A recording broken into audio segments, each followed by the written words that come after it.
ప్రార్థనకు ముందు వచ్చిన వారు లేచి నిలబడండి.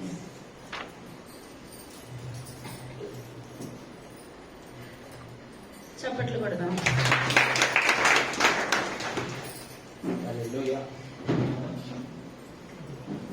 మనం దేవుని సన్నిధికి ఎప్పుడు రావాలంటే ప్రార్థనకు ముందే రావాలి. యొక్క దినాన 2వ రాజుల గ్రంథము 3వ అధ్యాయం మొట్టమొదటి వచనం.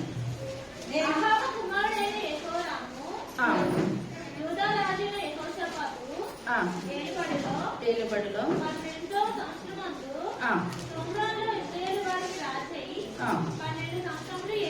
12 సంవత్సరం లేను చేయక తీసివేసను గాని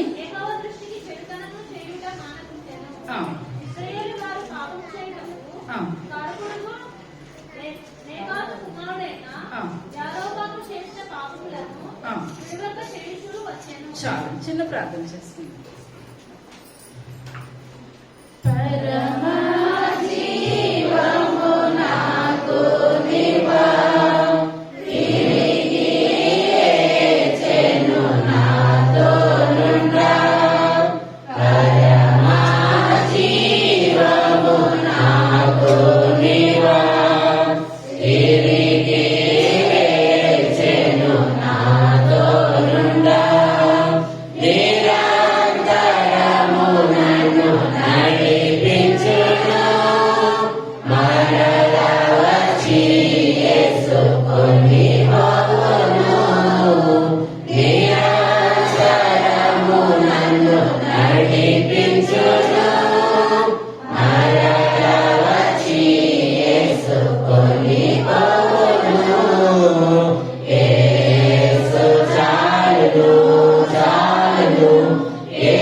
శ్రేష్టమైన నామాన్ని బట్టి ప్రభా మీకు వందనాలు స్తోత్రాలు స్తుతులు చెల్లించుకుంటున్నాం తండ్రి.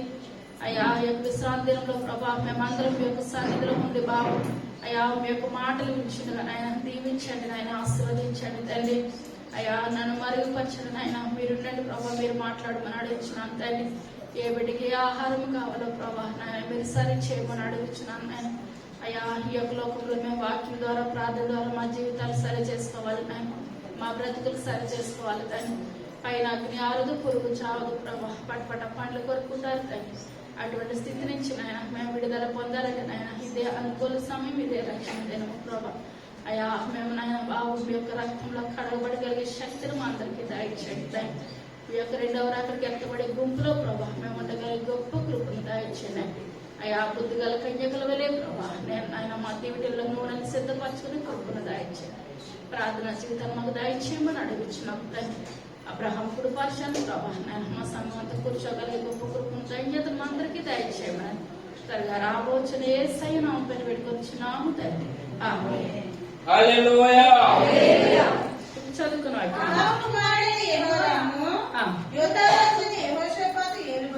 ఏలుబడిలో 18వ సంవత్సరమందు షోమ్రోనులో ఇశ్రాయేలు వారికి రాజై 12 సంవత్సరములు ఏలెను. 12 సంవత్సరములు ఏలెను. ఇతడు తన తల్లిదండ్రులు చేసిన ప్రకారం చేయక తన తండ్రి నిలిపిన బయలు దేవతా స్తంభమును తీసివేసిన గాని యెహోవా దృష్టికి చెడుతనం చేయటం మానకుండెను. ఇశ్రాయేలు వారి పాపము చేయుటకు కారకుడగు నెబాతు కుమారుడైన యెరొబాము చేసిన పాపములను విడువక చేయుచునే వచ్చెను.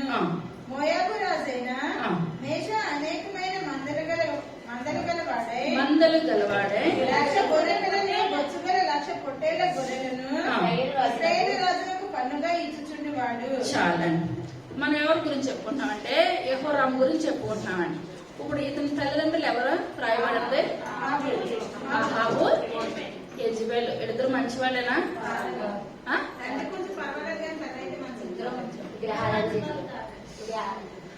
ఏంటంటే తండ్రి ఇశ్రాయేలీయుడే, తల్లి విగ్రహారాధికురాలు. ఇప్పుడు విగ్రహారాధికురాలు అయినప్పుడు చేసుకుంటమే తప్పు. విగ్రహారాధికుల వాళ్ళు ఏం చేయొద్దండి, వివాహం తెచ్చుకోవద్దు. అటువంటి స్త్రీని తెచ్చుకున్నాడు. ఆ వస్తేనే విగ్రహాలు పట్టుకొని వచ్చింది. ఇప్పుడు తను యథార్థంగా లేదని భర్తగా తెలుసు అంటారా? తెలిసినప్పుడు భర్త ఏం చేయాలంటే తన దారిలోకి తెచ్చుకోవాలి. కానీ ఏమీ మాట్లాడలేదు. కానీ వీళ్ళిద్దరికి పుట్టిన కుమారుడు ఎలా పుట్టాలండి? మంచుడొదటి చెడ్డ. తల్లి దుర్మార్గురాలు, తండ్రి దుర్మార్గుడే. కొడుకు ఏమవుతాడు? మంచోడు అంటారా? కొంచెం మంచోడని రాసి ఉందండి. అంతా మంచివాడు కాదు. ఎంత మంచివాడు? కొంచెం 100లో 20%. కానీ యజమానికి 100కు 100% కూడా చెడ్డ లక్షణాలే, మంచి లక్షణాలు ఏది కూడా లేదు. ఇప్పుడు ఇతను ఏంటంటే తన తండ్రి అహాబు పరిపాలన చేసినప్పుడు అంటే ఆ పక్క దేశం రాజు ఏం చేసేవాడంటే దీనికి సంవత్సరం కప్పాన్ని చెల్లించడం అంటే వాళ్ళు ఇంకా మీరు మా దేశం మీద యుద్ధానికి రావద్దు, ఇంక మేము ఓడిపోయినట్టే, మేము మీకు ఎంత పంపించాలో సంవత్సరానికి మేము ఏం చేస్తాము పంపించేస్తాము, మాటికి మాతో యుద్ధానికి రావద్దని అహాబు బ్రతుకున్న కాలంలో అదే అధ్యాయము 4వ వచనం. మోయాబు రాజైన మేష అనేకమైన మందలు గలవాడే 1,00,000 గొర్రె పిల్లల బొచ్చు గల 1,00,000 గొర్రె పొట్టేళ్లను ఇశ్రాయేలు రాజులకు పన్నుగా ఇచ్చుచుండేవాడు. ఎంత ఇస్తున్నాడంటండి? మోయాబు రాజైన ఏం పేరండి? మేష. ఇతని పేరు ఒక రాజు. మేష పేరు మోయాబు రాజు అనమాట. ఈ యొక్క రాజు ఎవరికి కప్పంగిచ్చేస్తున్నాడు? అహాబు రాజుకి 1,00,000 ఏమి ఇస్తున్నాడండి? గొర్రె పొట్టేళ్లను, ఇంకా 1,00,000 బొచ్చు కలిగినవి 1,00,000. ఈ సంవత్సరం పన్ను ఇచ్చేస్తున్నాడు. పన్ను ఇచ్చేస్తుంటే ఇప్పుడు అహాబు ఇప్పుడు ఆ యొక్క మోయాబు దేశంలోకి యుద్ధానికి ఏమాత్రం కూడా వెళ్ళట్లేదు. ఇప్పుడు ఇతనికి బాగుంది, అతనికి బాగుంది, ఇద్దరికి కూడా మంచిగానే ఉంది. అలాగలా ఉండగా ఇప్పుడు రాను ఇప్పుడు ఏమైందంటే తన యొక్క తండ్రి అహాబు చనిపోయాడు. అహాబు చనిపోయిన తర్వాత తన స్థానంలోనికి ఎవరు వచ్చారండి? తన కుమారుడైన యెహోరాము వచ్చాడు అనమాట రాజ్యానికి. యెహోరాము వచ్చినప్పుడు ఆ యొక్క యెహోరాము ఏం చేశాడంటే ఇప్పుడు ప్రతి విషయంలోనూ కూడా తండ్రి మరణించేటప్పుడు కుమారుడికి ఏం చెప్పాడు? అప్పైనా నేను పలానా వాళ్ళకి ఇంత ఇవ్వాలి, నా తర్వాత నువ్వు నెమ్మదిగా తీర్చేయండి అంటారు. ఆస్తులున్నా పలానా వాళ్ళకి నేను అంత ఇచ్చాను ఎంత ఇచ్చాను అది మీరు వసూలు చేసుకోండి.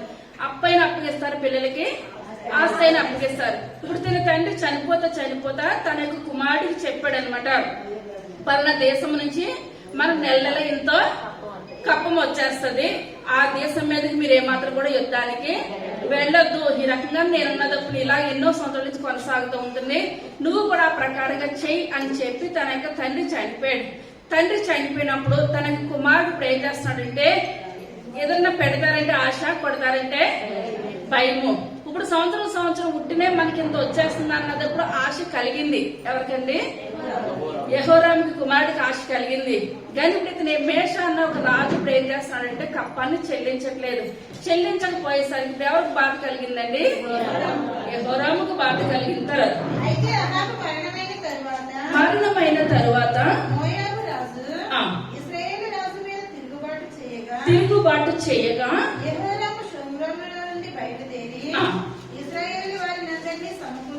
సమకూర్చెను.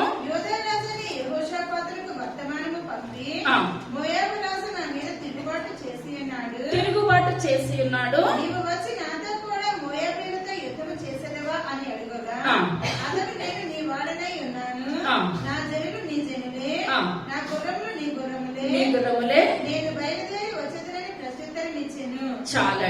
ఇప్పుడు ఏంటంటే ఇప్పుడు ఇతను అనుకున్నాడు తండ్రి అయితే కొంచెం బలవంతుడు, ఏ సంవత్సరం కప్పం చెల్లించకపోయినా మా మీద యుద్ధానికి ఏదో సమయంలో వచ్చేస్తాడు అనుకుని కప్పం చెల్లించాడు. కుమారుడు వచ్చిన తర్వాత వీడంతా వీడికి చెల్లించవలసిన అవసరం లేదు, ఒకవేళ చెల్లించలేదని మనం చెప్పవలసిన అవసరం లేదు, రెండూ లేదని అనుకుని మాట్లాడుకుంటేసరికి ఇతను కూడా ఒక్కడే వెళ్ళకపోతున్నాడు. ఇప్పుడు యెహోషాపాతుతో మాట్లాడుతున్నాడు, ఏమని? నేను ఒక్కడనే యుద్ధానికి వెళ్ళలేను కదా, నాకు సపోర్ట్ నువ్వు వస్తావా అని చెప్పినప్పుడు యెహోషాపాతు ఏమంటాడంటే నేను నీ వాడినే, నా జనులు నీ జనులే, నా గుర్రాలు నీ గుర్రాలే, నువ్వెవరి మీదకి యుద్ధానికి రమ్మంటే నేను వాళ్ళ మీద యుద్ధానికి వస్తానని యెహోషాపాతు సెలవిస్తున్నాడు అనమాట. తర్వాత మనము ఏ మార్గమున పోవుదమని యెహోషాపాతు అడగగా అతడు ఎదోము అరణ్య మార్గమున పోవుదమని చెప్పెను. ఇశ్రాయేలు రాజును యోధా రాజును ఎదోము రాజును బయలుదేరి. ఎంతమంది బయలుదేరారండి? ముగ్గురు రాజులు బయలుదేరి. ఇశ్రాయేల్ రాజు, యోధా రాజు, ఎదోము రాజు, మొత్తం ముగ్గురు రాజులు. ఇప్పుడు ఎవరి మీద బయలుదేరుతున్నారండి? మోయాబీయుల మీద యుద్ధానికి వెళ్ళడానికి సిద్ధపడ్డారనమాట. 7 దినములు చుట్టూ తిరిగిన తరువాత 7 దినములు చుట్టూ తిరిగిన తరువాత వారితో కూడా ఉన్న దండువారికిని పశువులకు నీళ్లు లేకపోయెను. ఇశ్రాయేలు రాజు కటకట ముగ్గురు రాజులమైన మనలను మోయాబీయుల చేతికి అప్పగింపవలెనని యెహోవా మనలను పిలిచిననగా. ఇక్కడ ఏమంటున్నారంటే ముగ్గురు రాజులు ఎక్కడ తిరిగారండి? మోయాబు దేశం చుట్టూ, అరణ్యం చుట్టూ ఎన్ని రోజులు తిరిగారు? 7 రోజులు తిరిగారు. 7 రోజులు తిరుగుతుంటే వాళ్ళకి ఏమి లేదు, నీరు ఎక్కడ కూడా కనబడతలేదు. ఇప్పుడు ఆ యొక్క దినాల్లో వాళ్ళ ప్రయాణం ఏంటండి? ఇప్పుడు అరణ్యంలో తిరగాలని అంటే ఒంటెలు గుర్రాలు వీటి మీద తిరగాలి.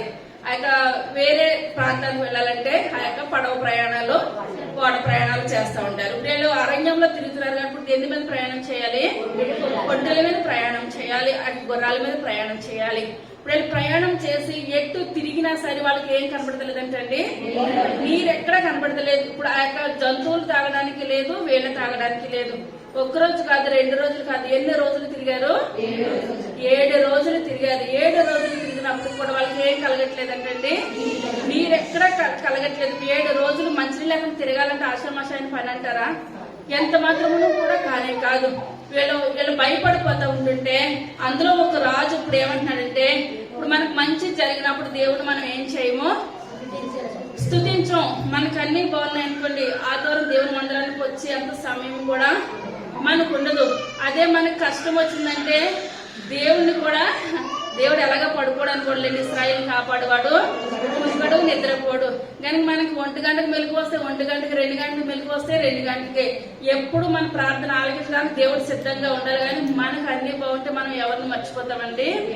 దేవుడు పగలు నిద్ర వచ్చేస్తుంది, ఏ సమయమైనా అన్ని బాగుంటే నిద్ర వచ్చేస్తుంది. మనకు కష్టాలు వచ్చినప్పుడే కంటి మీద అంటాం, కంటి మీద కునుకు కూడా రావట్లేదు. అప్పుడు మనం దేవుని స్తుతిస్తాం. ఇప్పుడు 7 రోజులు పగలు రాత్రులు ఎంత తిరిగినప్పుడు కూడా తాగడానికి నీళ్లు లేని స్థితిలో ఇప్పుడు అందులో ఎవరు చిటిక్కమని మాట అంటున్నారండి? ఇశ్రాయేల్ రాజు ఏమంటాడంటే, మనకి దేవుడు కావాలనే ఇలా చేస్తున్నాడు. మన మీద దేవుడు ఏం చేసేస్తాడు? పగబట్టేసాడు. దేవుడు మన మీద తిరుగుబాటు చేస్తున్నాడా? ఇశ్రాయేల్ ప్రజలు మనము దేవుడి మీద తిరుగుబాటు చేస్తున్నామా? మనమే దేవుడి మీద తిరుగుబాటు చేస్తున్నాం. కానీ దేవుడు మన మీద ఎప్పుడు కూడా తిరుగుబాటు చేయడు. ప్రతి విషయంలోనూ కూడా దేవునికి మనం ఏం చెల్లించాలి? కృతజ్ఞతాస్తుతి చెల్లించాలి. మనకు కష్టం వచ్చిందనుకోండి, మనం అనుకున్నది జరగట్లేదు, దీనికన్నా దేవుడు బెస్ట్ ఇస్తాడు అంతే అనుకుని మనం ఏం చేయాలి? ముందుకు ప్రయాణం చేయాలి. కొంతమంది కష్టం వచ్చిందంటే, ఇక నేను దేవుని సన్నిధానానికి రాను, నాకు ప్రార్థన చేయను, వాక్యం చదవను, నా దేవుడు నాకేం చేస్తాడు, నా దేవుడు నాకేం చేస్తాడు, నా దేవుడు నాకేం చేస్తాడు అని బదులు నేను దేవునికి ఏం చేస్తున్నాను అన్నది మనం ఏం చేయాలి? గుర్తు పెట్టుకోవాలి. అసలు నేను రోజుకి 24 గంటల సమయంలో నేను ఎన్ని గంటలు దేవునికి నేను ఇస్తున్నాను, దేవునికి ఎంత సమయాన్ని ఇస్తున్నాను, నేను ఈ స్థితిలో ఆరోగ్యకరంగా ఉండి నా కుటుంబము, నా పిల్లలు నేను ఈ విధంగా క్షేమముగా ఉన్నామని అంటే నేను దేవునికి నేను ఏమి ఇస్తున్నాను అన్నది మనం గుర్తు పెట్టుకోవాలి. కానీ అలా కాకుండా నాకు దేవుడు ఏం చేస్తాడు, దేవుడు ఏం చేస్తాడు. అందులో ఒక రాజు ఏమంటున్నాడండి, దేవుడు మాకు కావాలని ఇలా చేశాడు, కానీ అది ఎంత మాత్రం కూడా కరెక్ట్ కాదు. తర్వాత ఇశ్రాయేలు రాజు కటకట ముగ్గురు రాజులైన మనలను మోయాబీయుల చేతికి అప్పగింపవలెనని యెహోవా మనలను పిలిచెననగా యెహోషాపాతు అతని ద్వారా మనము యెహోవా యొద్ద విచారణ చేయుటకు యెహోవా ప్రవక్తలలో ఒకడైనను ఇచ్చట లేడా అని అడిగెను. చాలా.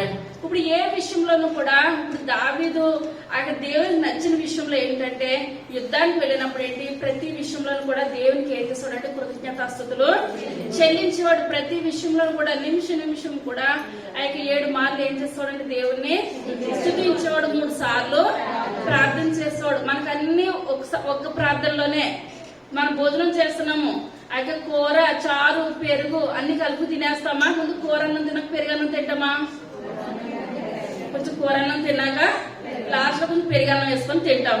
కానీ ఇప్పుడు దావీదు మహారాజ్ అలాగే ఆయన చేసిన నాయన నేను ఎంత స్థుతిని చెల్లించినా మీ యొక్క రుణాన్ని తీర్చుకోలేను. ఆ 7 సార్లు కూడా నాయన మీ నామాన్ని స్థుతినైనా మే విధంగా ఉన్నామంటే స్థుతినైనా, ఒక దేశం మీద నేను యుద్ధానికి వెళ్ళి గెలిచి వచ్చానంటే మీ స్థుతినైనా అని స్థుతులు చెల్లించేవాడు. 3 సార్లు ప్రార్థన విజ్ఞాపనలో చేసేవాడు. నాయన నాకు అది దయచేయండి, నాకు ఈ యొక్క అవసరం ఉంది, ఇది దయచేయండి అని అనాలి. కానీ మనకు అది ఇది కలిపేస్తే మొత్తం టేస్ట్ కలుగుతుంది అంటారా? స్తుతించడానికి ఒక సమయం పెట్టుకోవాలి, మనం దేవుని సన్నిధిలో అడగడానికి ఒక సమయం పెట్టుకోవాలి. మనకి ఒక సమయమే సరిపోతుంది దినమంతట్లో కూడా, కానీ మనం అలా కాదు. అందుకనే మనకి కార్యాలు ఆలస్యంగా మనకి జరుగుతూ ఉన్నాయి. ఇప్పుడు ఇక్కడ ఇశ్రాయేలు రాజు అంటున్నాడు దేవుడు మనల్ని ఇలాగా బాధలు పెట్టడానికే మనల్ని పంపించాడని అంటుంటే యెహోషాపాతు అంటున్నాడు అలాగెందుకని అనుకుంటున్నావు? అసలు మనం బయలుదేరి ముందు మన పితరుడైన దావీదు నిమిషం కూడా ఏ దేశం మీద యుద్ధానికి వెళ్ళాలన్న దేవుని సన్నిధిలో అతను ఏం చేసేవాడు? ప్రార్థన విజ్ఞాపనలు చేసేవాడు. కానీ ఇక్కడ ఏదైనా ఒక ప్రవక్త ఉన్నాడా? ఇప్పుడు మనం ఈ విధంగా వెళుతున్నామని అంటే అది మంచో చెడో తెలపడానికి, అసలు మనం గెలుస్తామో గెలము మనమే చెప్పేస్తే ఏ విధంగా ఉంటుంది? దేవునికి మనం ఏం చేయాలండి? అర్పించాలి, ప్రార్థన చేయాలి. ఇక్కడ ఏదైనా ప్రవక్త ఉన్నాడా అని యెహోషాపాతు అడుగుతున్నాడు. దావీదుకు వచ్చిన అలవాటు యెహోషాపాతుకు కూడా ఉంది. యెహోషాపాతు కూడా ఎక్కడ యుద్ధానికి వెళ్ళినప్పుడు కూడా దేవుడిని ఏం చేస్తాడండి? ప్రార్థించి దేవుని ప్రవక్తల దగ్గర ప్రార్థన చేయించుకొని అతను ఏం చేస్తాడంటే యెహోషాపాతు ముందుకి అడుగు పెట్టేవాడు. ఇప్పుడు యెహోషాపాతు అంటున్నాడు నీకు నువ్వే నిర్ణయం తీసుకోవద్దు, ఇక్కడ ఏమైనా ఒక ప్రవక్త ఉంటే ఆ ప్రవక్త దగ్గరికి వెళ్ళి మనం ఏం చేద్దామో ప్రార్థన చేయించుకుందాం అని అంటున్నాడు. తర్వాత సేవకులలో ఒకడు ఏలియా చేతుల మీద నీళ్లు పోయించు వచ్చిన షాపాతు కుమారుడైన ఎలీషా ఇక్కడ ఉన్నాడని చెప్పగా యెహోషాపాతు యెహోవా ఆజ్ఞ ఇతని ద్వారా మనకు దొరుకునను ఇశ్రాయేలు రాజును యెహోషాపాతును ఎదోము రాజును అతని యొద్దకు పోగా ఎలీషా ఇశ్రాయేలు రాజును చూచి నాతో నీకు నిమిత్తమేమి నీ తల్లిదండ్రులు ఉంచుకుని ప్రవక్తల యొద్దకు పొమ్మని చెప్పాను. చాలండి. ఇప్పుడు ఇక్కడ ఎవరైనా ప్రవక్త ఉన్నాడా అని చెప్పినప్పుడు ఈయన ఏమంటున్నారండి? ఒక ప్రవక్త ఉన్నాడు, ఆయన పేరు ఏం పేరు? ఎలీషా గారు. ఎలీషా గారు ఉన్నారు, అక్కడికి వెళదాం అని అంటే అక్కడ మిగిలిన వాళ్ళకి అయితే ఇష్టం లేదు, కానీ ఇప్పుడు ఇష్టం ఉన్నా లేకపోతే అవసరం ఎవరిదే? ఇప్పుడు వెళ్ళాలి కనుక ఇప్పుడు ఇష్టం ఉన్నా లేకపోయినా యెహోషాపాతు మాటను బట్టి ఎలీషా గారి దగ్గరకు వచ్చారు. ఇప్పుడు ఎలీషా గారి దగ్గరకు వచ్చినప్పుడు దేవుడు బయలుపరచడా? వాళ్ళకి ఇష్టం ముందు వస్తున్నారు, ఇష్టం లేక వస్తున్నారు, అన్ని బయలుపరుస్తాడు దేవుడు. బయలుపరుస్తుంటే ఇతను ఒకటే మాట అంటున్నాడు. ఏమంటాడండి ఎలీషా గారు? మరి తల్లిదండ్రుల దగ్గర ఉన్న ప్రవక్తలు ఎవరిని ఉంచుకుందంటే ప్రవక్తలనే యెజబెలు బయలుదేవతలు ఏమైనా కరెక్ట్ గా చెప్తారంటారా? ఏ మాత్రం కూడా కరెక్ట్ గా చెప్పే మనిషి అర్థం అయితే కానీ కాదు, అయ్యి కూడా ఒట్టి విగ్రహాలే. కానీ ఇప్పుడు ఇతని కోపం వచ్చి ఇప్పుడు ఏంటంటే ఇతన ఇష్ట ప్రకారం ఇతను రాలేదు. యెహోషాపాతు దేవుని యొక్క సేవకుడు, దేవుని యొక్క ప్రవక్త ఎవరైనా ఉన్నారా అని అంటే ఇప్పుడు ఇష్టం ఉన్నా లేకపోయినా ఇప్పుడు 7 రోజులు దేవుడు ఏం చేస్తాడు? మళ్ళా నీళ్లు లేకుండా అరణ్యంలో వాళ్ళని మార్చేస్తాడు అనమాట. హాయిగా ముందుకు వెళ్ళడానికి ఆ గుర్రాలు వెళ్ళట్లేదు, వీళ్ళకి కూడా వెళ్ళట్లేదు, వాళ్ళకి నీరు లేదు, వీళ్ళకి నీరు లేదు. ఇటువంటి కష్టతరమైన పరిస్థితిలో ఇప్పుడు చాలా మంది మార్గాలన్నీ మూసుకుపోయినప్పుడు ఏ మార్గం వరకు వస్తారండి? దేవుని సన్నిధానానికి వస్తారు. మనం చెప్పుకున్నాం వాక్యం, దేవుని సన్నిధానానికి వచ్చి కూడా ఒక ఆప్షన్ ఇస్తారు. నాకు వెంటనే అయిపోవాలి. ఆమె 5 నిమిషాలు ప్రార్థన చేసి 5 నిమిషాలు కళ్ళు మూసుకొని తెరిసేలోగా నాకు అయిపోవాలి. అదేమన్నా కరెక్ట్ అంటారా? ఏది కూడా కరెక్ట్ కాదు. ఇక్కడ కూడా ఎలీషా గారు అంటున్నారు అదే నీ యొక్క తల్లిదండ్రులు పెట్టుకున్న దేవతలు ఉన్నాయి కదా, అదే 400 మంది అషారాదేవి దేవతలు, ఇవన్నీ దేవతలు ఉన్నాయి కదా, నువ్వు ఆ దేవతల దగ్గరికి వెళ్ళి అడగవలసింది, వాళ్ళు చెప్పుదురు కదా అన్నది. అప్పుడు ఇతనికి ఏమనిపిస్తుందండి? మనసులో అనిపిస్తుంది. అందుకనే నేను రానన్నాను కానీ ఎవరు తీసుకొచ్చారు? వీళ్ళే తీసుకొని వచ్చారు. మనసులో కటకట అంటుంది కానీ ఏంటంటే అక్కడ వేరే ఆప్షన్ అయితే ఏమాత్రం కూడా లేదు. మీ ప్రవక్త చెప్పాలి, చెప్పింది చెప్పినట్టు నెరవేర్చాలి. కోపం వచ్చి వెళ్ళిపోతే ఇప్పుడు ఎవరికి నష్టం వస్తుంది? వాళ్ళకే నష్టం కనుక ఏమి చప్పుడు చేయకుండా ఏమన్నాడండి? మౌనంగా కూర్చున్నాడు అనమాట. తర్వాత అలాగనవద్దు, మోయాబీయుల చేతికి అప్పగింపవలెనని మా ముగ్గురిని పిలిచనని ఎలీషా ఇట్లా నేను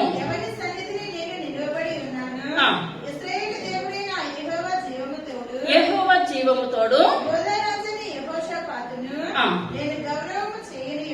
నేను గౌరవము చేయని ఎడల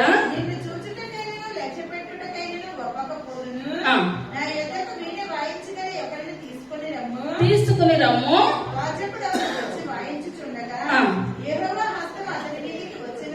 వచ్చును గనుక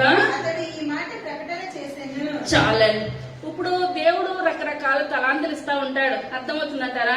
ఇప్పుడు నేను ఒంటరిగా ప్రార్థన చేస్తాను అనుకోండి, ఒక 5 నిమిషాల్లో జరిగేది గంట పడుతుంది. చాలా జాగ్రత్తగా ఆలకించండి. 5 నిమిషాల్లో జరిగేది గంట జరుగుతుంది. నేను ఏకాంతంగా వచ్చి ప్రార్థన చేస్తే ఆ స్తుతి అనుకుంటూ నేనే ప్రార్థన చేయడం నేనే, దురాత్మలు వెళ్ళగొట్టడం నేనే, దేవుని కృప నాయన నాతో మాట్లాడండి ప్రభు, ఇదన్నీ చేయడం నేనే. అదే ఇప్పుడు పాటల సమయంలో ఇక్కడికి వచ్చాను అనుకోండి, మీరందరూ పాటలు పాడుతున్నారు, నేను కళ్ళు మూసుకున్నానంటే పాట అయ్యేలోగా కుటుంబానికి స్వస్థత, పాట అయ్యేలోగా ఒక కుటుంబానికి స్వస్థత. ఎందువల్లంటే అందరూ ఇప్పుడు ఏం చేస్తారు? స్తుతులు చెల్లిస్తారు. పాటలు పాడేవాళ్ళు పాటలు పాడతారు కనుక ఆ సమయంలో స్వస్థత ఎలాగవుతుందండి? తొందరగా నిమిషంలో గంట పట్టింది 5 నిమిషాలు, 5 నిమిషాల్లో జరిగేది 2 నిమిషాలు, అలా సెకండ్లు ఇంకా టైం దగ్గర. ఇప్పుడు ప్రార్థనలో కూర్చున్నప్పుడు టైం ఎక్కువ పడుతుంది. అలా సాయంకాలం 6 దాటిన కానీ ఇంకా టప్ టప్ టప్ టప్ అని ప్రార్థన పరిశుద్ధాత్మ శక్తి బలంగా వచ్చి ఇంకా తొందరగా స్వస్థత జరుగుతూ ఉంటాయి. ఇప్పుడు ఇక్కడ కూడా ఇప్పుడు ఎలీషా గారికి ఇప్పుడు ఏమంటున్నారు? ఇంత ప్రవక్త, గొప్ప ప్రవక్త, దేవునితో మాట్లాడేవాడు. ఈయనకి ఇప్పుడు ఏమని తిరుగుతుందంటే అక్కడ ఏలియా గారి చేతుల మీద ఈయన ఏం చేస్తాడండి? నీళ్లు పోస్తాడు. ఇంకా తగ్గించుకున్న మనస్తత్వం.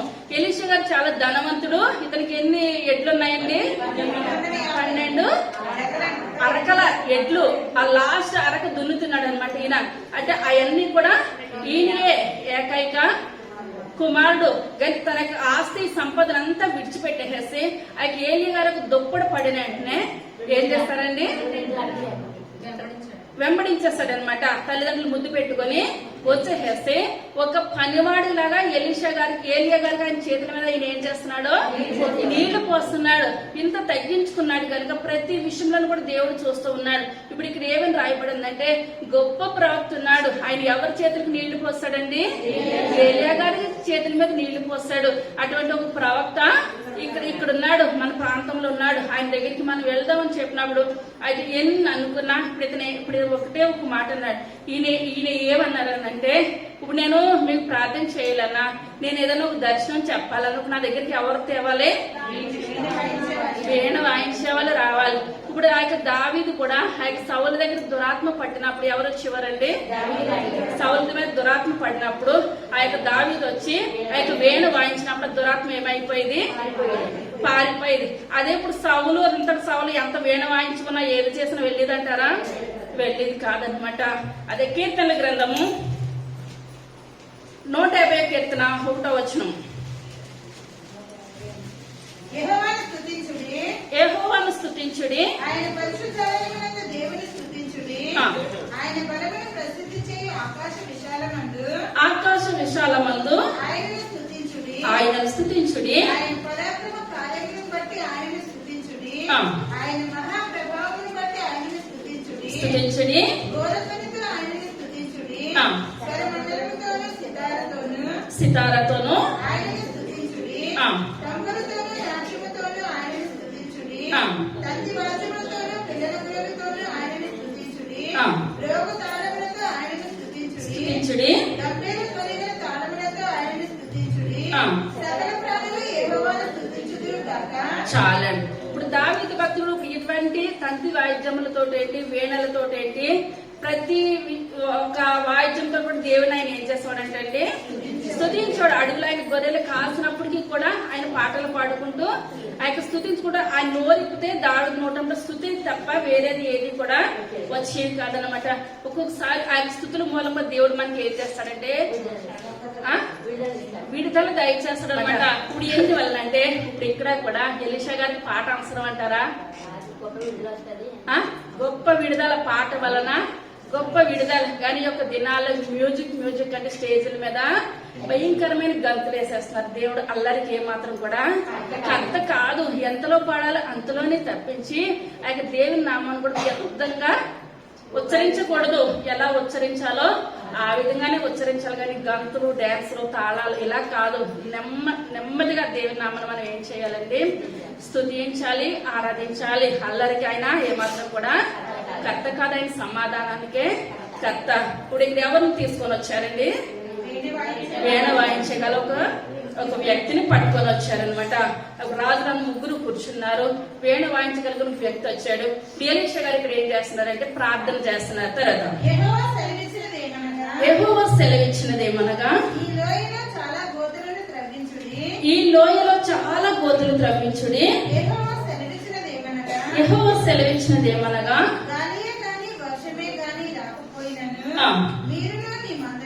మీరును మీ మందలను చాలండి. ఇప్పుడు ఎలీషా గారు అక్కడ వాయిద్యాలు వాయిస్తున్నారు.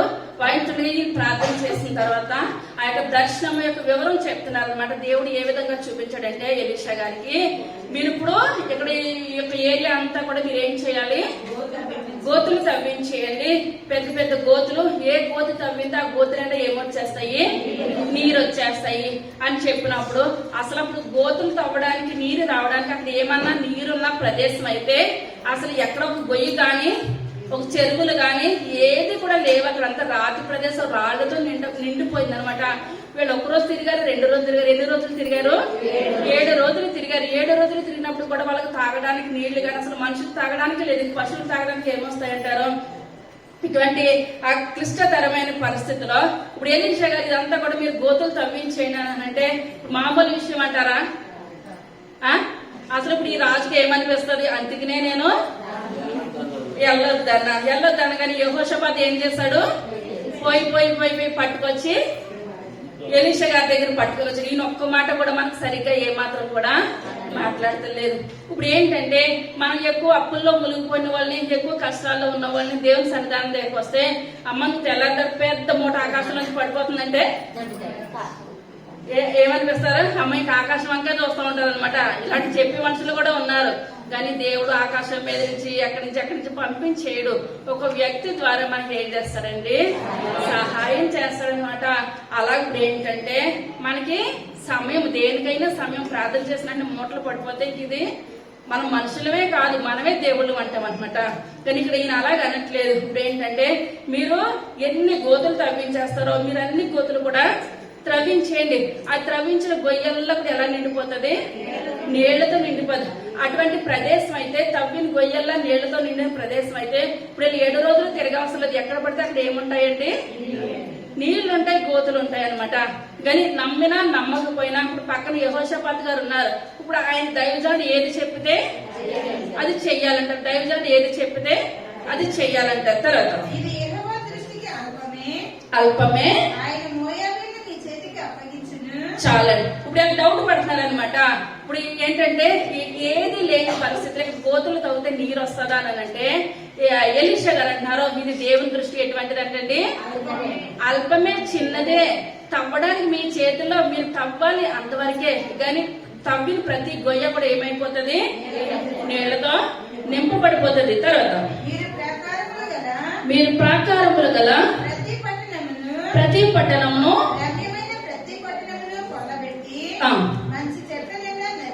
మంచి చెట్లనెల్లా నరికి నీళ్ల బావులన్నిటినీ పూడ్చి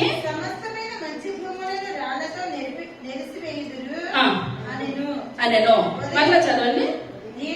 మీరు ప్రాకారము గల ప్రతి పట్టణమును రమ్యమైన ప్రతి పట్టణమును కొల్లబెట్టి మంచి చెట్లనెల్లా నరికి నీళ్ల బావులన్నిటినీ పూడ్చి సమస్తమైన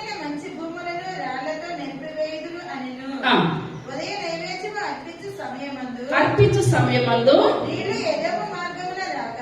చాలండి. ఇప్పుడు ఏంటంటే ఇప్పుడు ఈయన ఏమన్నాడంటే ప్రతి గొయ్య తవ్వేయండి. తవ్విన తర్వాత మీ ఏరియాలో ఉన్న ఆ చెట్లు కొమ్మలు నరికి ఎక్కడ ఏమన్నాడంటే ఈయన ఆ గోతుల పైన ఏం చేయాలి, చెట్ల కొమ్మలు వేయండి. మీరు ఈ రకంగా చేయండి. మీరు ఎన్ని గోతులు తవ్వుతారో అది మీ ఇష్టం అని చెప్పినప్పుడు ఇప్పుడు ఇష్టం ఉన్నా లేకపోయినప్పుడు ఏం చేస్తారండి, గోతులు తవ్వేసేసారు. ఆ చెట్ల కొమ్మలు పట్టుకొని వచ్చి కొన్ని నాట్ల మీద ఏమో పై పైన రాళ్ళు ఏమన్నారండి ఆ గోతుల మీద వేయమన్నారు. కొన్ని నాట్ల మీద కొన్ని చెట్లు తెచ్చి కొమ్మలు తెచ్చి ఆ చెట్ల కొమ్మలు వేయమన్నారు. ఏదో ఆ రోజంతా కూడా ఆ పని చేసేసరికి తెల్లారేసరికి ఎక్కడి నుంచి వచ్చిందంటే నీరు ఏదో మార్గముకు రాగా చాలండి. దేవుని నామానికి వందనాలు. ఇప్పుడు దేశం అంతా ఏమైపోయిందంటే ఆ ఎత్తైన ఎదోము ప్రాంతం మీద నుంచి నీరు వచ్చేసి ఆ కాసేపట్లోగా ఎన్ని గోతులు అయితే తవ్వారో ప్రతి గొయ్య కూడా నీరుతో నింపబడిపోయి ఆ యొక్క ఒకటే నీరు ఏం చేస్తుందంటే ఇప్పుడు అక్కడ మంచు లేదు, వర్షం లేదు, గాలి తుఫాను లేదు, ఏది కూడా లేదు. మనకి సడన్ గా వర్షం వచ్చి చూసినందంటే మనకు అర్థమవుతుంది అంటారా? మబ్బులు వేస్తా ఒకసారి మేఘాలు పడతాయి, ఇంకా రకరకాలుగా ఉంటాయి. దాన్ని బట్టి మనం ఏమనుకుంటాం అంటే వర్షం వస్తున్నట్టు ఉందని బయట ఉన్న బట్టలు ఏం చేస్తాము, లోన్ వేస్తాం. ఇక్కడ అటువంటిది ఏది కూడా లేదు. సడన్ గా ఆ యొక్క నీరు ఏదేమో ప్రాంతం నుంచి ఆ కొండల మీద అప్పటి వరకు 7 రోజులు తిరిగినా వీళ్ళకి ఏ ఒక్క సహాయం కూడా లేదు. అటువంటి పరిస్థితిలో అక్కడి నుంచి నీరు వచ్చేసి ఆ యొక్క నీరంతా కూడా ఏమైపోయిందంటే అండి ప్రతి గొయ్య కూడా నిండిపోయింది. ఎన్ని రోజులు నిండిపోయింది? ఒక్కరోజు. ఎన్ని రోజులు తిరిగారు?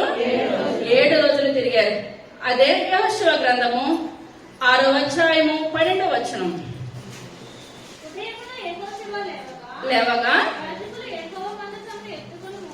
ఎత్తుకొని మోసిరి 7 పట్టుకొని నిలువగా బూరలు ఊదుచు వచ్చిరి.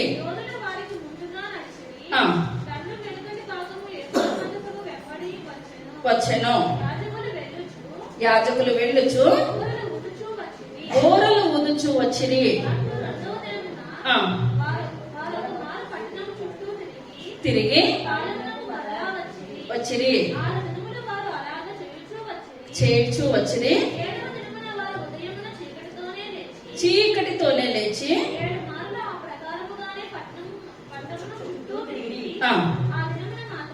ఆ దినమున మాత్రమే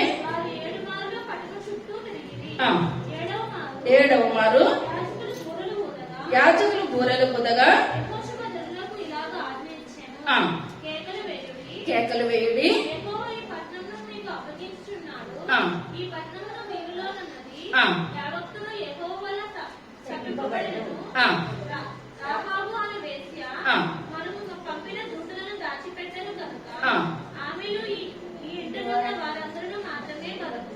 చాలండి. అదే అధ్యాయము 20వ వచనం. యాజకుల బోరలు కోదగా ప్రజలు కేకలు వేసిరి. ఆ బోరల ధ్వని వినినప్పుడు ప్రజలు ఆర్భాటంగా కేకలు వేయగా ప్రాకారము కూలిను. చాలండి. ఎన్నో దినాలు కూలిందండి ప్రాకారము?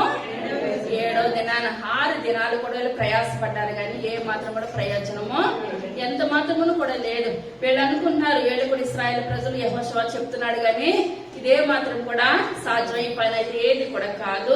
ఎరుకు గోడలు ఎలాగున్నాయని రాయబడి ఉందండి, బలముగా ఎత్తైన ప్రదేశం అన్నమాట. ఎరుకో రాజు కూడా చాలా బలంగా ఉన్నాడు. ఇశ్రాయేలు ప్రజలు ఏ మాత్రం కూడా ఆ దారి కూడా ఇచ్చే విధానంగా ఏ మాత్రం కూడా లేనేలేడు. కానీ అటువంటి స్థితిలో యెహోషువ నమ్మకం కలిగి ప్రార్థన చేయగా దేవుడు అంటున్నాడు 7వ దినాన్ని మీరు ఏం చేస్తారో పెందల కడనే లేవాలి. మనం ఎలా లేవాలంటే పెందల కడనే లేచి ఆ యొక్క పక్షులు గాని ఆ యొక్క పశువులు గాని ఎవరు స్తుతించకుండానే మనం మొట్టమొదటికుండా మనం దేవుని సన్నిధిలో ప్రార్థన విజ్ఞాపనలు చేయాలి. ఇశ్రాయేలు ప్రజలందరూ కూడా ఒకరిద్దరు కాదు, అందరూ కూడా లేచి వాళ్ళు ఏం చేస్తారంటే పెందల కడ లేచి వాళ్ళు స్నానాలు చేసి అన్ని చేస్తూ కూడా ఆ యొక్క పట్టణం చుట్టూ కూడా 7 సార్లు 7వ మారు తిరిగినప్పుడు ఏమైందంటే ఎరుకగొడలో ప్రార్థన ద్వారానే వీడి దగ్గర ఎటువంటి ఆయుధాలు కూడా ఏది కూడా లేకుండా ప్రార్థన ద్వారా ఏమైపోయిన ఎరుకగొడలు కుప్పకూలిపోయి అనమాట. అప్పుడు దేవుడు ఇశ్రాయేలు ప్రజలు గొప్ప విజయాన్ని దయచేస్తాడు. ఇక్కడ కూడా ఆ 7 రోజులు తిరిగారు కానీ వాళ్ళకి ప్రయోజనం ఏది కూడా లేదు. కానీ ఇక్కడ ఆ యొక్క ఎలీషా గారు చెప్పినప్పుడు ఆ యొక్క తర్వాత వెంటనే వీళ్ళకి ఏం కలిగిందండి? నీరు ఎక్కడి నుంచి ప్రవేశించినాయి? ఏదేమో మార్గం కూడా నీరు ప్రవేశించింది. మళ్ళీ రాజుల దగ్గరికి వచ్చేద్దాం. రాజులు వచ్చి ఉన్నారని మోయాబీలు విని అల్పులనేమి గనులనేమి సమకూర్చుకొని ఉదయమందు వీరు లేచినప్పుడు సూర్యుడు నేల మీద ప్రకాశింపగా చాలండి. ఇప్పుడు వీళ్ళు ఏమనుకున్నారంటే ఇప్పుడు మోయాబీలు యుద్ధానికి వీళ్ళ మీదకి వచ్చేసారు. ఆ యుద్ధానికి వచ్చేసినప్పుడు వీళ్ళు వచ్చేసరికి ప్రొద్దుటే వచ్చేసారు.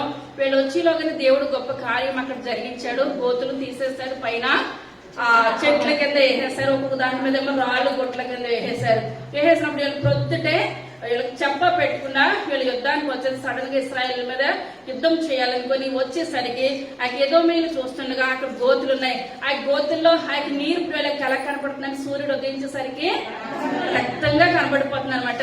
రక్తంగా కనబడి ఎక్కడ చూసినా రక్తం, గోతులంటే రక్తం రక్తం అని అనుకుంటుంటే మోయాబీలు అనుకుంటున్నారు మనకన్నా ముందు ఇశ్రాయేలీల మీద వేరే వాళ్ళు యుద్ధానికి వచ్చారు.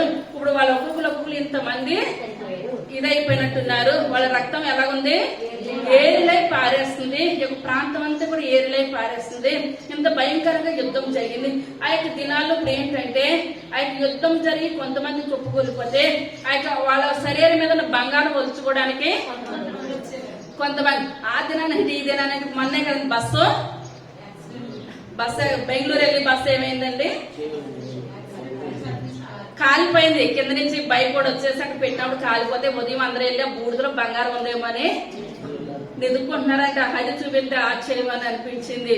ఎక్కడైనా వాళ్ళు వేసుకున్న మెడల్లో ఉన్న వస్తువులు ఏదో నిమిషంలో వాళ్ళు ఏమైపోయారు, దహనం అయిపోయారు కనుక అక్కడ బంగారం ఉన్నదేమో, అదున్నదేమో, ఇది ఉన్నదేమో అని కొంతమంది ఏమో కుటుంబాలు కుప్పకొలిపోయినని ఏడుస్తుంటే కొంతమంది ఎందుకు వెళ్ళారు? బూడిదలో బంగారం ఉందేమో అని ఎత్తుకుంటున్నారు. అప్పుడు మనుషులు అంటే ఇప్పుడు మనుషులు కూడా అంతే. ఇప్పుడు ఇక్కడ ఏదో మీరు ఇప్పుడు ఏమనుకుంటారంటే ఇశ్రాయేలీలు అందరూ కూడా చనిపోయారు కదా, ఇప్పుడు అసలు ఆ రక్తాన్ని చూసి వాళ్ళ మీద యుద్ధానికి అవసరం లేదు, వెళ్ళిపోవాలని అనుకోవట్లేదు. ఇప్పుడు ఆ శవాలు ఎక్కడున్నాయో శవాల దగ్గరికి వెళ్ళి మనం ఏం చేద్దాము? వాళ్ళ దగ్గర బంగారం ఉన్నదేమో, బంగారము, వెండి, ఇంకా గట్టి పదార్థాలు, ఇంకేదైనా వస్త్రాలు ఇవన్నీ కూడా పట్టుకొని మనం ప్రాణంగా మనం వెళ్ళిపోదామని వాళ్ళు ఎక్కడికి వచ్చారండి? ఇశ్రాయేలీల దగ్గరికి వచ్చారనమాట. తర్వాత రక్తం సుమ హతము చేసుకొని హతులైరి మోయాబీయులారా చెప్పుకొనిరి. దండు దగ్గరకు రాగా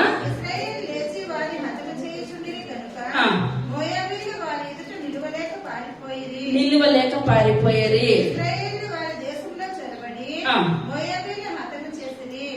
మరియు వారి పట్టణములను పడగొట్టి సమస్తమైన మంచి భూభాగముల మీదను తల యొక్క రాయి వేసి నింపి నేలభావాలన్నింటినీ పూడ్చి మంచి చెట్లన్నింటినీ నరికి వేసిరి.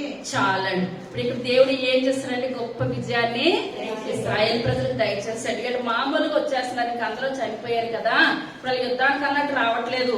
వాళ్ళ దగ్గర ఉన్న వెండి బంగారాలు మంచి మంచి వస్తువులు ఏమన్నా పట్టుకెళ్ళిపోదామని అనుకుని ఒకరికొకరు మామూలుగా వస్తుంటే వచ్చిన వాళ్ళు వచ్చినట్టు ఇశ్రాయేల్ ప్రజలు ఏం చేస్తున్నారండి?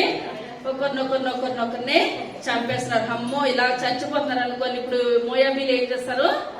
వెంటనే ఎవరి కాళ్ళు పరిగెట్టుకుంటా వెళ్ళిపోయారు. ఇప్పుడు పరిగెట్టుకుంటా వెళ్ళిపోయారంటే ఇప్పుడు వాళ్ళు ఏంటి? లొంగిపోయారా లొంగిపోలేదా?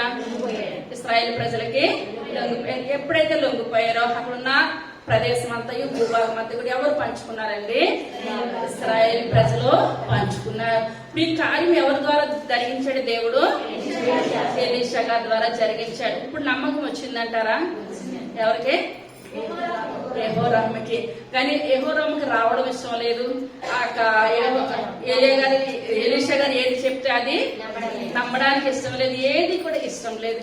కానీ ఇష్టం లేకపోయినా దేవుడు యెహోషాపాతుని బట్టి అక్కడ గొప్ప కార్యాలని జరిగించాడు. ఎందువల్లంటే ఇశ్రాయేల్ ప్రజలకు మాట ఇచ్చాడు, నేను మీ వంశంలో నుంచి నేను ఈ లోకంలోనికి వస్తున్నాను, మీరందరూ జీవించాలి, ఆ యొక్క వంశంలోంచి దేవుడి లోకంలోనికి రావాలి. కానీ మనము వాళ్ళన్నారు వీళ్ళన్నారు మన దేవుని సన్నిధానం కాదు. మనం ఇష్టపూర్వకంగా మన దేవుడు నిజమైన దేవుడు, మన దేవుడు గొప్ప దేవుడు. మనం అడిగే వాటి కంటేను ఊహించే వాటి కంటే. అదే ఎఫెసీయులకు రాసిన పత్రిక 3వ అధ్యాయము 20వ వచనం. శక్తి చొప్పున అడుగు వాటి కంటేను ఊహించు వాటి కంటేను దేవునికి చాలండి. మన దేవుడు అడుగు వాటి కంటేను ఊహించు వాటి కంటే. ఇశ్రాయేలీలు ఒక్కరైనా చనిపోయారంటారా? ఎవరో చనిపోలేదు. వాళ్ళకి ఏమైనా నష్టం కలిగిందంటారా? ఏమాత్రం కూడా నష్టం కలగలేదు. ఎందుకంటే వీళ్ళు దేవుడు మాట వినకుండా 7 రోజులు తిరిగినప్పుడు అక్కడ ప్రయోజనము ఏది కూడా లేదు. ఆ యొక్క దేవుని కృపను బట్టి, ఆ యొక్క దేవుడు ఇచ్చిన మాట ఎలీషా గారు చెప్పడం బట్టి వాళ్ళకి ఏం కలిగిందండి? ఆ నీరు లేని ప్రాంతంలో ఆ గోతులన్నీ కూడా నిండిపోయిన గోతులు అక్కడ వాళ్ళకి ఎలా కనబడుతున్నాయి? రక్తంగా కనబడుతున్నాయి. ఆ గోతులు తవ్వించడం కూడా ఈ యొక్క రాజుకి ఎవరికి ఏమాత్రం కూడా ఇష్టం లేదు. అసలు నీరే రావనుకుంటే మీరు గోతులు ఎందుకు తవ్వుతున్నారు? నీరే రావనుకుంటే అక్కడ గోతులు ఎందుకు తవ్వుతున్నారని మాట్లాడుతున్నారు. కానీ మనం ఏంటంటే మనం అవకాశం లేనప్పుడే దేవుని మనం ఏం చేయాలి? స్తుతించాలి. ప్రభా నాకు ఎక్కడ మార్గం లేదు నాయన, దారులన్నీ మూసుకుపోయి ప్రభా, పరలోక మార్గాన్ని మీరు తెరవండి నాయన అని మనం అడిగినట్లయితే, మనం అడిగింది కొంచెం అడుగుతామేమో కానీ మన పరలోక తండ్రి ఎంత ఇస్తాడండి? అత్యధికంగా ఇస్తాడు. ఒక తండ్రి అంట ఒక కుమారుడిని షాపుకి తీసుకెళ్ళాడంటండి. అక్కడ కిరాణా షాపుకి తీసుకొని వెళ్ళాడంట. తీసుకొని వెళ్తే ఆ కిరాణా షాపానికి తండ్రికి ఎప్పటి నుంచో స్నేహం ఉంది కనుక కిరాణా అంతా తీసుకున్న తర్వాత ఆ వెళ్ళిపోతూ ఉంటే షాపు వాడు ఆ కుమారుడికి చేపెట్టి, అమ్మ ఒక చాక్లెట్ తీసుకొని అన్నాడంటండి షాపు వాడు. అంటే కుమారుడు అంటున్నాడంట, నేను తీసుకోనంటే అంటుంటే షాపు వాడు అనుకుంటున్నాడు, అమ్మో ఎంత మంచిగా పెంచాడో లేక నా ఫ్రెండ్ కుమారుడు అని అనుకుని, తీసుకో బాబు తీసుకో. ఎంతకైనా కుమారుడు తీసుకుంటలేదంటే చివరికి షాపు వండ్రే అక్కడ గుప్పుడు చాక్లెట్లు తీసి కుమారుడు చేతిలో వేస్తే కుమారుడు చేయి మునిగిపోయింది అనమాట. బయటకు వచ్చిన తర్వాత కుమారుడు అంటున్నాడు తండ్రితోటి, పక్క నుండి నేను తీసుకోమన్నాను చాక్లెట్, ఎందుకు తీసుకుంటలేదమ్మా అన్నాడు తండ్రి అడుగుతుంటే, తండ్రికి చెప్తున్నాడు కుమారుడు, డాడీ నేను తీసుకుంటే 2, 3 వస్తాయి, షాప్ అంకులు ఇచ్చాడు కనుక ఇప్పుడు నిండిపోయింది డాడీ అన్నాడు అంటాడు కుమారుడు. దేవుని నామానికి వందనాలు. మనం కూడా దేవుని సన్నిధిలో మనం అడిగితే కొన్ని అడుగుతాం, కానీ కొన్ని అడగడంలో మన సమయం అంతా వేస్ట్ చేసేస్తాం. మన దేవుని స్తుతించాలి. ప్రభా నా జీవితం అంతా మీ పాదాల దగ్గర పెడతాను, నా జీవితం తెలుసయ్యా, నా బ్రతుకు తెలుసు, నేను అడిగితే కొంచెం అడుగుతానేమో, మీరు అత్యధికంగా ఇవ్వగలిగిన గొప్ప దేవుడు ప్రభా. నేను కాదు, నా యొక్క కుటుంబం తరతరాలు ఆశీర్వదించబడిగే ఆశీర్వాదాలు మీ చేతిలో ఉన్నాయి నాయన, సహాయం దయచేయండి ప్రభా. మన దేవుడు ఇచ్చాడు అనుకోండి, పిల్ల తరతరాలు ఆశీర్వాదం ఇస్తాడు. మనం అడిగామనుకోండి, మనకు ఇప్పుడు ఎంత అప్పు కావాలో అంత అడుగుతాం, కానీ అంతకు మించి ఎక్కువ మనం అడగలేము. మన పరలోకపు తండ్రి అయితే మన బిడ్డలు సరిపడినట్టు ఆశీర్వాదాలు ఇస్తాడు. కానీ 7 దినాలు కూడా ఎరుకో గోడలు వాళ్ళు దేవుని చిత్తం లేకుండా తిరిగినప్పుడు అక్కడ ప్రయోజనం ఎంత మాత్రం కూడా లేదు. ఆ యెహోషువ గారు ప్రార్థన చేసి దేవుని చిత్తాన్ని బట్టి 7వ రోజు తిరిగినప్పుడు ఏమైనాయండి? ఎరుక గోడలు కుప్పకూలిపోయినాయి. ఇక్కడ కూడా వాళ్ళు తిరిగారు, 7 రోజులు తిరిగారు, ప్రయోజనం ఏమాత్రం కూడా లేదు. ఎలీషా గారి మాటను బట్టి అక్కడ పోతున్నప్పుడు అక్కడ దేవుడు ఏం చేస్తాడు? గొప్ప కార్యాలు జరిగించాడు. కానీ మనం కూడా మన చిత్తాన్ని బట్టి కాదు ప్రభా, మీ చిత్తాన్ని బట్టి జరిగించిన ఆయన మీ యొక్క చిత్తాన్ని బట్టి మీ యొక్క సన్నిధిలో ఉండే కృపను మనం దయచిన మన భారాన్ని అంతా దేవుని చేతుల మీద పెట్టినప్పుడు మనం అడుగు వాటి కంటే ఊహించే వాటి కంటేనో అత్యధికంగా మేలు దయచేయగలిగిన దేవుడికి చిన్న మాటలు దేవుడి చిన్న ప్రార్థన చేస్తుంది. సర్వశక్తి కలిగిన తండ్రి, కృప కలిగిన తండ్రి, దయ కలిగిన ఆయన మీ యొక్క దయగలిగిన శ్రేష్టమైన నామాన్ని బట్టి ప్రభా లెక్కలేని వందనాలు స్తోత్రాలు స్తుతులు చెల్లించుకుంటున్నాను తండ్రి. గొప్ప దేవ విన్న వాక్యాన్ని బట్టి మీకు వందనాలు చెల్లించుకుంటున్నాను తండ్రి. అయ్యా మేము నాయన అడిగినట్లయితే కొంచెం అడుగుతామేమో ప్రభా, మేము అడిగే వాటి కంటే ఊహించే వాటి కంటే నాయన మీరు అత్యధిక ఇవ్వగలిగిన గొప్ప దేవుడు ప్రభా. మా సమస్యలు నాయన మీ పాదాల దగ్గర మేము పెడుతున్నాం ప్రభా. అయ్యా బిడ్డలు ఎగ్జామ్స్ రాస్తున్నారు ప్రభా, అయ్యా వాళ్ళు అడిగే వాటి కంటే ఊహించే వాటి కంటే నాయన అత్యధికమైన మేలులు మీరు దయచేయమని అడుగుతున్నాను. కుటుంబంలో నెమ్మదిని దయచేయండి అయ్యా, శాంతిని సమాధానాన్ని దయచేయండి. అయ్యా ఎండిన బావులు నాయన నీళ్లతో నింపారు ఆయన మీకు వందనాలు ప్రభా. అయ్యా నీరును బాబు రక్తంగా కనపడేటట్టు చేశారు తండ్రి. ఇదే గొప్ప కార్యం ఆయన మోషే గారి ద్వారా ఆయన ఐగుప్తుల ప్రభా. అయ్యా నీరును రక్తంగా మీరు మార్చారు తండ్రి మీకు వందనాలు ప్రభా. అయ్యా మీరు మొట్టమొదటి అద్భుత కార్యం ప్రభా. నాయన నీళ్ళని ద్రాక్షరసంగా మీరు మార్చారు నాయన. ఏదైనా చేయగలిగిన గొప్ప దేవుడు ప్రభా. అటువంటి దేవుని పాదాల చేతులు మేము వచ్చాం ప్రభా. మా జీవితాలు మా బ్రతుకులు మీ ముందు పెడుచుంటాను ప్రభా. మా జీవితాలు నాయన మీరు సరి చేయండి నాయన. మా బ్రతుకులు మీరు సరి చేయండి తండ్రి.